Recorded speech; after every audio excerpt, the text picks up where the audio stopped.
Ayan, pumasok na naman tong bear months mga ka-vlogger, kapatid, kaibigan.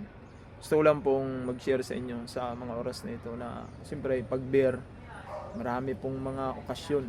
Ang pinakakilala dyan, December, paniniwala ng iba, 25. Tapos Pasko sa paniniwala. And then, sa pangkalahatan, papasok na ang year 2026, which is ito yung New Year. Gusto ko lang pong papaalala sa inyo na sana hindi nyo nakalimutan ang inyong New Year's resolution. Ano po? Alala ko, nung bago pumasok itong year 2025, may mga New Year's resolution tayo sa mga medyo malusog. Ay magda-diet na, papayat na. Tanong, nagawa ba natin yun? Iba pangako, mag-church na. Ang iba may mga, basta maraming mga ginagawa o mga pangako na tayo, panata na.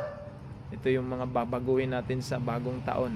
Pero gusto kong paalala sa inyo na may mga panukala man tayo na nababago. Ang iba naman hindi nagawa.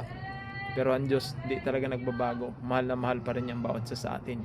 Kaya sana ay magkaroon din tayo ng bago mag year 2026, magkaroon tayo ng desisyon sa buhay na manumbalik na tayo sa ating Panginoong Hesus, kasi matagal na siya naghihintay sa bawat isa sa atin. Yun lamang po.